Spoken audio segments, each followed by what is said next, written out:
Assalamualaikum warahmatullahi wabarakatuh.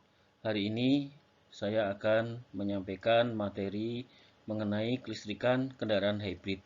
Materi ini adalah kelanjutan dari materi yang lalu, yaitu kelistrikan dasar, yang terdiri dari yang pertama adalah nanti kita akan bahas mengenai secara garis besar eh, sebuah kendaraan hybrid seperti apa kelistrikannya. Kemudian berikutnya adalah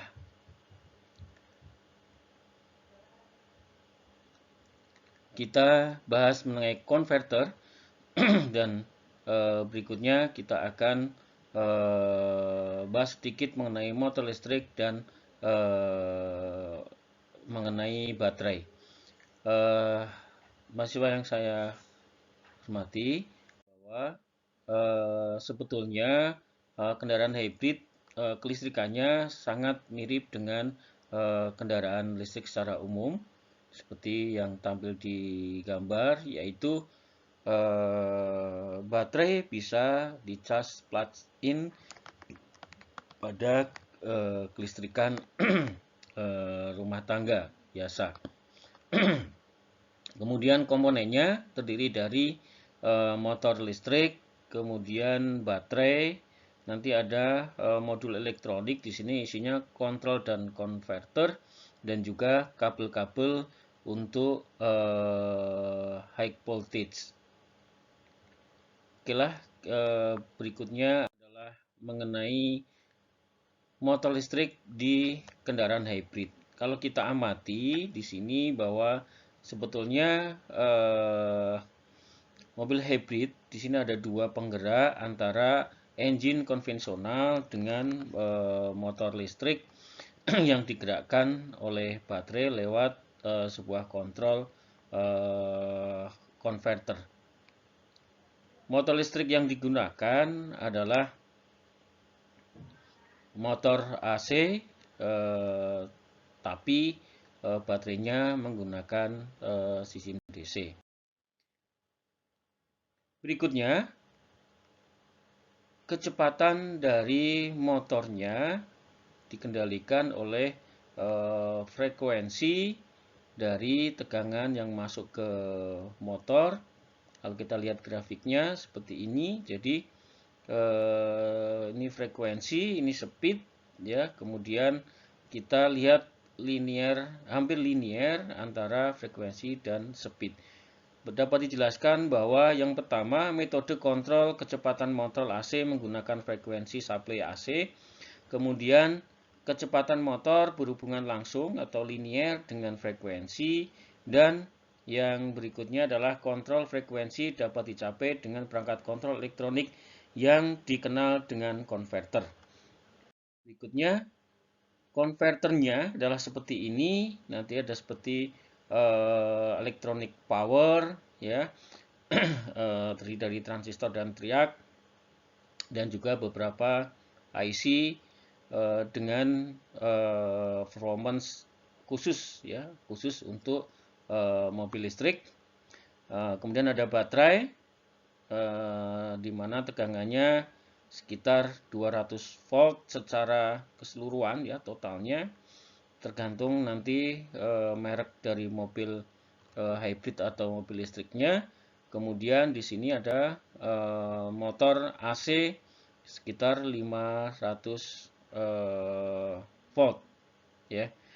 Kalau kita amati, konverter itu sebetulnya apa? Dia adalah sebuah alat yang bisa merubah dari DC ke AC, ya, atau DC ke DC, dan juga nanti bisa juga AC ke DC. Ya, jadi dalam konverter ini nanti ada inverter, ada adapter, gitu. Jadi tergantung dari fungsinya. Apakah dia nanti misalkan dia hanya menurunkan dari nilai tertentu ke nilai yang lebih rendah atau lebih tinggi, namanya dengan adapter, ya. Kemudian kalau kita lihat, ya, untuk sebagai contoh, ya, DC ke AC di sini Kalau kita lihat grafiknya seperti ini ya, dari arus DC nanti akan dirubah menjadi AC sesuai dengan tegangan yang diperlukan oleh motor. Ya. Rangkaian elektronik mengubah supply DC awal menjadi supply AC di dalam motor, kemudian frekuensi atau jumlah gelombang per detik dari arus bolak-balik diukur dalam hertz nanti. Ya,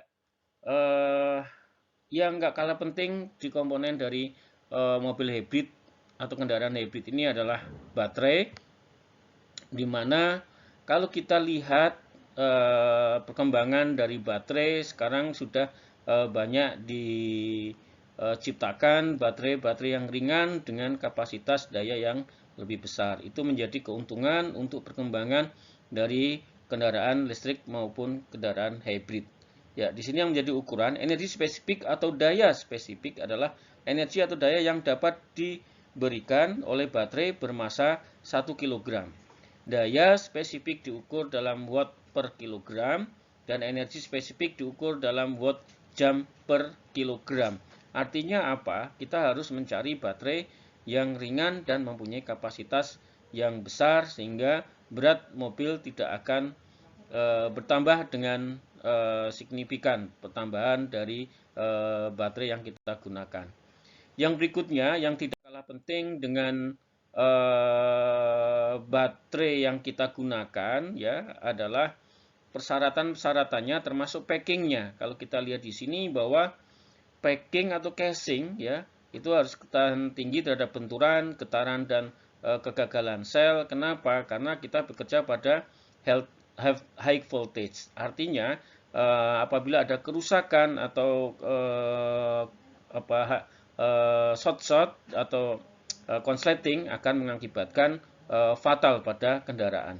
Kemudian pengiriman daya maksimum dan pendinginannya memadai. Ya, artinya kalau kita perhatikan di casingnya baterai itu dilengkapi juga dengan pendingin logam yang mudah untuk mendinginkan atau menyerap panas yang terjadi di baterai. Kemudian pengisian kemampuan pengisian dan pengosongannya menjadi ukuran kita juga. Kenapa? Karena di hybrid terutama ya dia akan mengisi dan mengosongkan baterai itu secara otomatis ya tergantung kondisi kendaraan. Apakah dia posisinya pengereman, dia pada saat pengereman nanti akan mengisi ke baterai, atau pada saat dia idle baterai harus mengeluarkan energinya ke motor dan sebagainya. Yang terakhir adalah bagaimana masalah-masalah di baterai ini menjadi isu yang bisa kita kita bahas di kemudian hari, terutama mengenai biaya atau harga dari baterai tersebut. Ya, di sini kalau kita perhatikan bahwa harga dari baterai itu hampir sepertiga dari total dari kendaraan, ya sehingga mobil hybrid maupun mobil listrik saat ini masih merupakan kendaraan yang nilai jualnya mahal. Yang berikutnya adalah baterai mempunyai umur pakai yang lama dan aman untuk dibuang di di sampah untuk domestik. Demikian yang saya sampaikan untuk saat ini. Terima kasih atas perhatiannya. Wassalamualaikum warahmatullahi wabarakatuh.